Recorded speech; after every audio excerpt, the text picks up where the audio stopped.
Taubat Channel. Taubat Channel.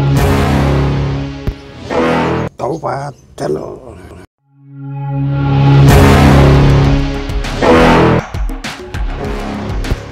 Join Taubat Channel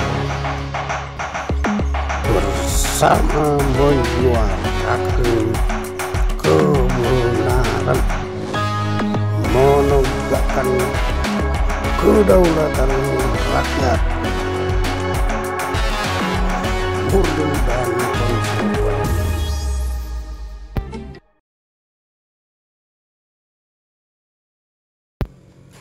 Undang-undang HPP disahkan. Undang-undang harmonisasi pendapatan pajak. Menurut pejabat bahwa undang-undang ini ditujukan untuk dapat meningkatkan pendapatan pajak, dan juga dikatakan bahwa dengan undang-undang ini menunjukkan pemerintah pro terhadap rakyat kecil. Tarif pendapatan dinaikkan 50 juta menjadi 60 juta. Artinya pendapatan masyarakat yang tadinya 50 juta tidak kena pajak sekarang dinaikkan menjadi 60 juta per tahun yang tidak kena pajak setelah diperhitungkan dengan PTKP. Kemudian PPN dinaikkan 11% dengan alasan bahwa tarif tersebut masih di bawah tarif negara-negara lainnya. Satu lagi yang paling penting di sini bahwa akan diberlakukan lagi tax amnesty, pengampunan pajak. Demikian pernyataan atas peraturan pajak ini. Izinkan saya, salah satu masyarakat kecil, mengomentari atau berpendapat dengan undang-undang pajak ini dan juga statement-statement yang disampaikan pemerintah di media. Pertama, betul pendapatan masyarakat dinaikkan menjadi 60 yang tidak kena pajak. Masyarakat berterima kasih, namun tidak terlalu berarti. Kedua, mengenai PPN, artinya kenaikan PPN, beban ini akan dirasakan oleh pemakai user. Kebanyakan atau sebagian besar user daripada barang itu adalah rakyat banyak. Produsennya adalah hanya segelintir masyarakat kecil. Mungkin boleh kita sebut kaum kapitalis.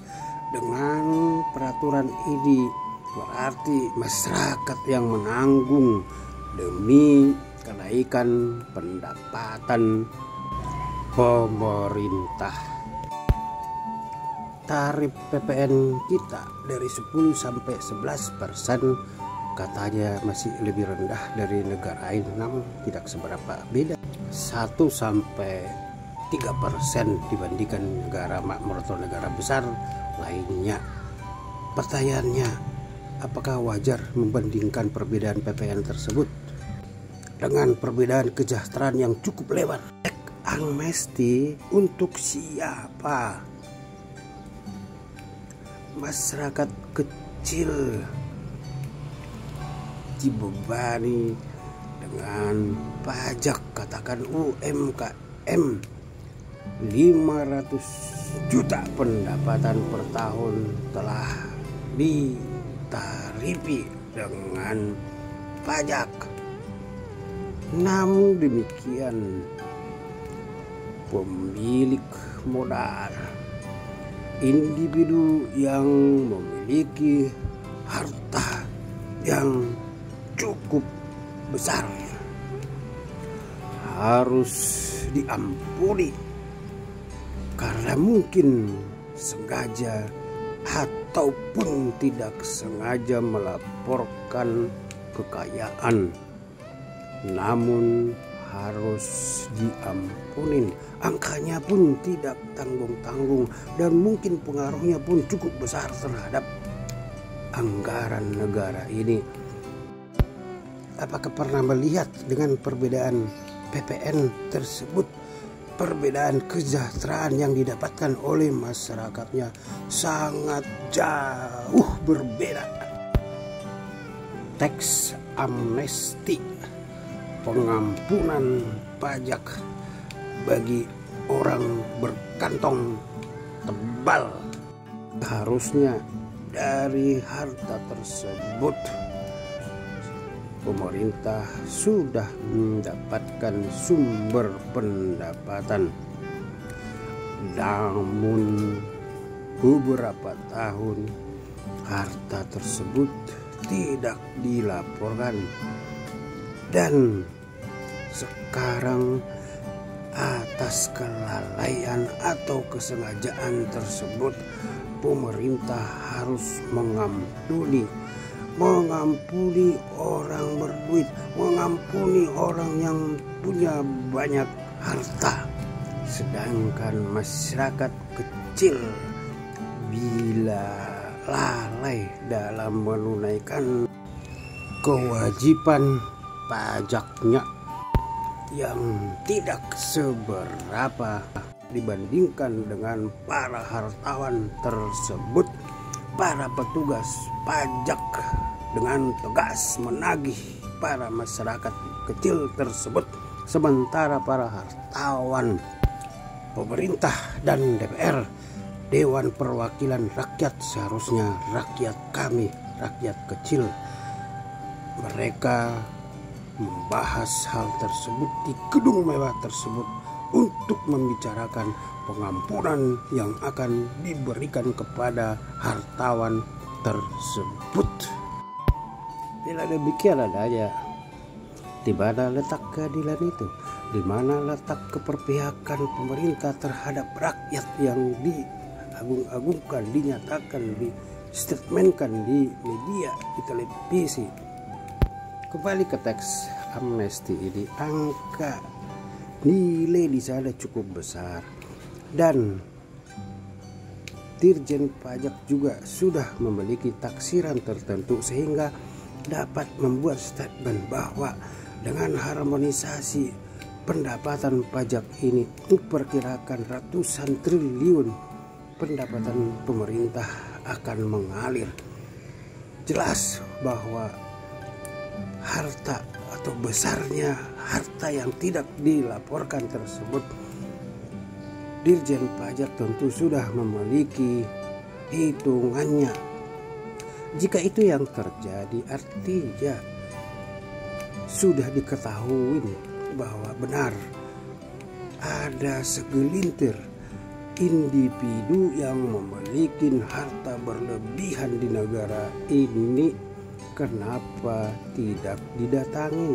Kenapa peraturan pajak tidak ditegakkan saja secara tegas ke mereka? Kenapa harus dibuatkan undang-undang mengundang DPR, wakil rakyat, wakil kami itu untuk mengesahkannya di gedung yang megah tersebut, bila untuk kepentingan mereka pemilik harta tersebut. Baiklah, untuk menyudahi pernyataan saya hanya menyampaikan pertanyaan: apakah ada keberpihakan dan keadilan dalam hal ini? Jika jawabnya ada, di mana letak keadilan dan keberpihakan tersebut? Pertanyaan ketiga, apakah kita tidak boleh saat ini menyimpulkan bahwa orang kaya, orang kuasa, orang yang berpengaruh di negara ini mendapatkan tempat yang istimewa. Apakah benar demikian? Saya tidak akan menjawab. Jawabannya adalah dalam hati saudara. Salam persaudaraan, taubat